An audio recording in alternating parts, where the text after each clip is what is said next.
welcome back. We are back with the putback. Missed last week, unfortunately, had some things going on with everybody, but we're going to be back. Nolan will be joining us soon, so make sure you stay tuned. He'll jump in when he's available. But welcome back to the putback, episode 13. It's been a crazy first few weeks of this NBA season, but before we get into any of that, make sure you guys follow Stadium Rants on YouTube, on Twitter, on Facebook, everywhere you can find it. Make sure you guys follow and go check out the website, stadiumrant.com. So much fantastic material on there. We got basketball, we got football, we got hockey, everything that's going on in the world, in the sports world right now. So make sure you guys check it out. We're back today talking about the NBA, of course, and what a first few weeks it has been. We have seen some very disappointing teams in Milwaukee, early on Denver, even the Clippers, we're not too sure what we're seeing from them yet. And then we've got the teams like Cleveland's still undefeated. They go against the Warriors tonight. We'll see how long that streak goes. Speaking of the Warriors, they have been excellent. They are 7-1 at the current time, I believe. And as I said, they're going against Cleveland. That is going to be a big battle tonight. But yeah, there's a lot to talk about, so make sure you guys stay tuned. We're going to start off with yesterday's games. We had the Milwaukee Bucks and the Utah Jazz. And the Bucks, they're not at the very bottom of the Eastern Conference anymore, but they are very mightily close to it. They picked up their second win of the season yesterday against Utah in what was an average first half at best. It's really been the Dame and Giannis show over in Milwaukee, and that's what's concerning because those two have been playing very, very well out of their minds. They're both averaging close to 30, if not above. I think Giannis is averaging 31, Dame's like 28. And they're still 2-5, 2-6. So it makes you wonder how are they going to get better? Because if their two guys are playing great, are you expecting a jump from, an AJ Green? And that's what we saw yesterday against Utah when they picked up that win. Was that AJ Green? He had 12 points off the bench, 4 of 6 from downtown. And that was big for them. That helped them keep their momentum throughout that second quarter. And then obviously that third quarter where they blew Utah out the water. Utah stayed in it that first half. They made 14 threes in that first half. They only made 4, I believe, in the second half. So their shooting just fell off a cliff, and that's why they ended up losing that game. But for Milwaukee, you got a really good contribution from Bobby Portis again. He's been their third best player easily. Coming off the bench, he's looking like a prime 6-man of the year candidate right now. But again, that doesn't really happen if Milwaukee are a really bad team.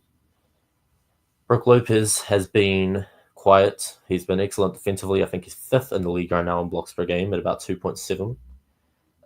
But again, their defense is still struggling mightily, especially on the perimeter. Obviously down low, Giannis and Brook, one of the best pairings we've seen over the last few years defensively. But still the defense has continued to struggle. And again, it's mainly because of the perimeter. Damian Lillard. They've had Gary Trent starting yesterday. They went with Andre Jackson Jr., and he was a revelation.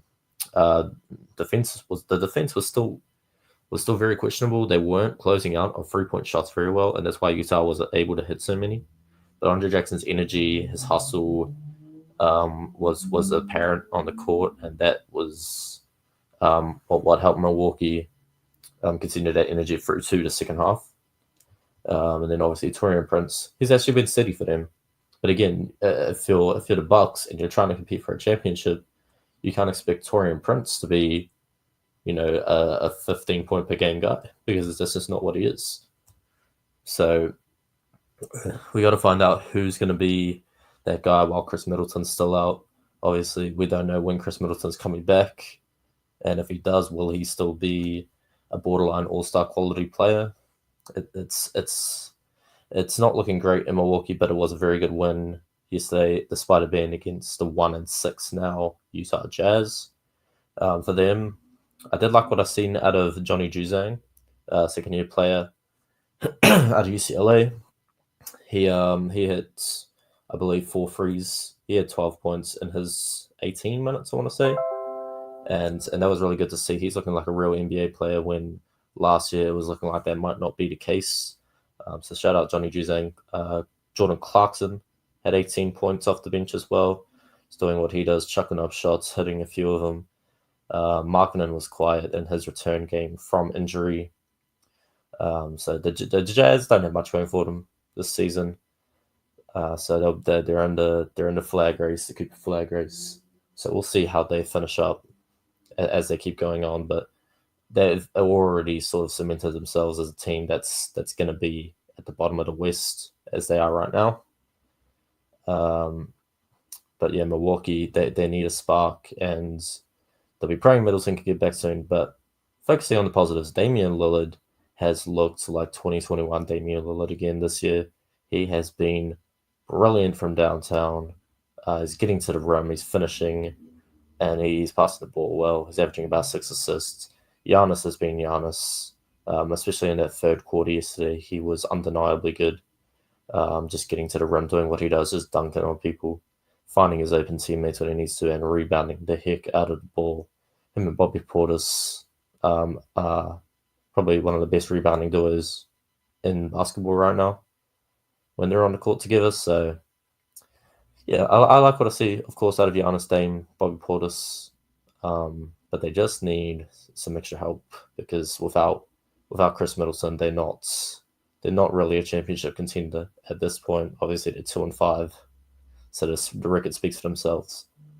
The other games yesterday, we had the Spurs picked up a win.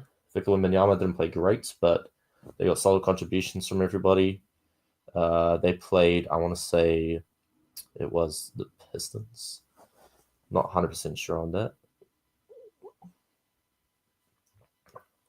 But yeah.